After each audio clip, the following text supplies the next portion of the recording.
நாடாண்ட நாடார் சமுதாய சொந்தங்கள் மற்றும் தமிழ் சகோதரர்கள் அனைவருக்கும் வணக்கம்.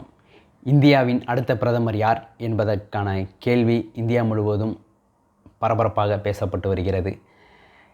அதற்கான தேர்தல் களமும் சூடுபிடித்துள்ளது. அனைத்து அரசியல் கட்சிகளும் தீவிரமான தன் அரசியல் பணிகளை செய்து கொண்டிருக்கின்றது. நெல்லை மாவட்டத்தில் யார் வெற்றி பெறப் போகிறார்கள் என்பது மிகப்பெரிய ஒரு கேள்விக்குறியாக இருக்கின்றது. இந்த வீடியோவில் நம்ம அதை பற்றி தான் பார்க்க போகிறோம். எப்படி தூத்துக்குடியில் நாடார்கள் எல்லாம் கனிமொழியை எதிர்க்கின்றார்களோ, கனிமொழி தோற்கடிக்கப்பட வேண்டும் என்று சொல்கின்றோமோ, அதுபோல் நெல்லையில் ஒட்டுமொத்த மறவர் அமைப்புகளும் ஒரு மறவர் சமூகம் சார்ந்த வேட்பாளரான பாரதிய ஜனதா கட்சியின் வேட்பாளர் நயினார் நாகேந்திரன் அவர்களை வெற்றி பெற வேண்டும் என்று ஆதரவு தெரிவித்து வருகிறார்கள்.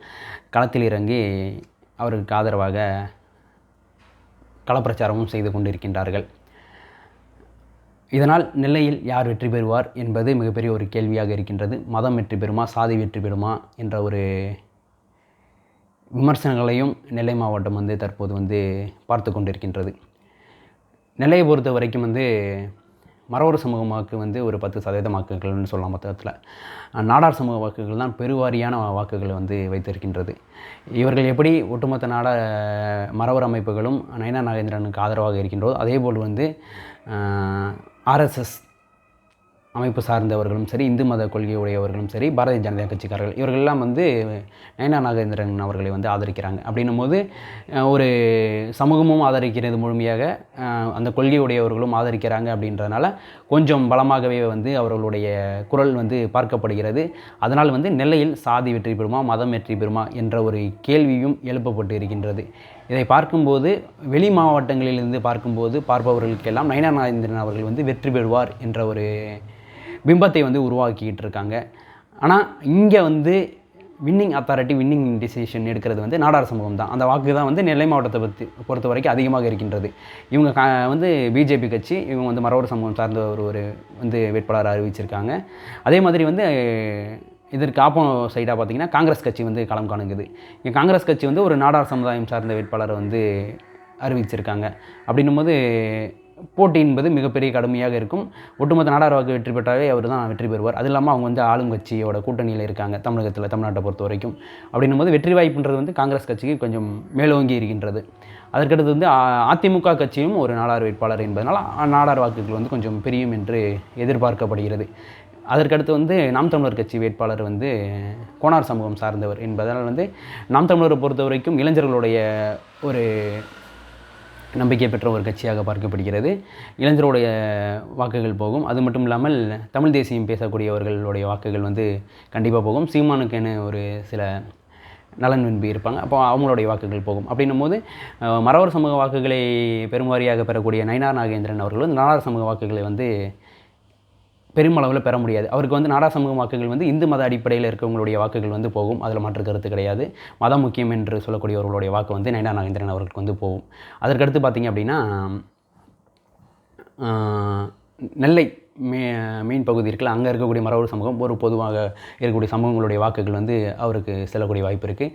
அதே மாதிரி அதான் இந்த ஆர்எஸ்எஸ் கொள்கையுடைய அந்த கன்னியாகுமரி மாவட்டத்தோடைய எல்லையில் இருக்கக்கூடிய நம்ம மக்களவை தொகுதிக்கு உட்பட்ட நெல்லைக்குள்ள அந்த பகுதியில் இருக்கக்கூடிய நாடார் வாக்குகளும் நயினார் நாகேந்திரன் அவருக்கு போகிறதுக்கு வாய்ப்பு இருக்குது. அதே சமயத்தில் காங்கிரஸ் கட்சியை பொறுத்த வரைக்கும் பார்த்திங்க அப்படின்னா தமிழகத்தோட ஆளுங்கட்சியோட கூட்டணியில் இருக்காங்க. காங்கிரஸ் கட்சின்னு ஒரு செல்வாக்கு உண்டு தென் மாவட்டங்களை பொறுத்த வரைக்கும். அப்படின்னும் போது அந்த வாக்குகள் போகும். கிறிஸ்துவ நாடார்கள் வாக்குகள் போகும். அது இல்லாமல் பொதுவாகவே எப்படி சொல்லணும்னா இவங்க மறவர் சமூகத்தோட பெரும்பான்மையான ஆதரவுகள் பெறும்போது நெல்லை மாவட்டத்தை பொறுத்த வரைக்கும் இங்கே மதத்தையும் கடந்து, கிறிஸ்துவ நாடார்ன்றதையும் கடந்து எப்படி பார்க்குறோன்னா, நம்ம மாவீரன் கரத்த செல்வி நாடார் அவர்களுடைய மண் இது. அப்படின்னும் போது அவர் வாழ்ந்த இடன்றனால அவர் கால் பதித்த ஆலங்குளம் தொகுதியாக இருக்கட்டும், நாங்குநேரி, இந்த பகுதியில் இருக்கக்கூடிய பெருவாரியான நாடார்கள் மதத்தை கடந்து ஒரு நாடாரை வெற்றி பெறணும்னு தான் நினைப்பாங்க.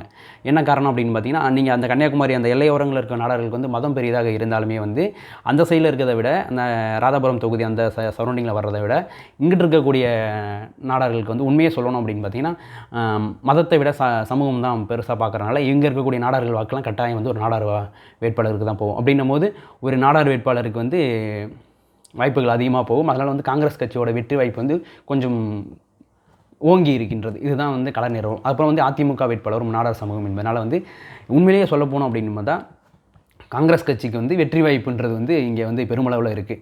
2ஆம் இடம் என்பது யாருக்கு என்பன்ற போட்டி தான் இருக்கும். ஏன்னா நயனா நாகேந்திரன் அவர்களுக்கும் அதிமுக கட்சிக்கும் போட்டி இருக்கும்.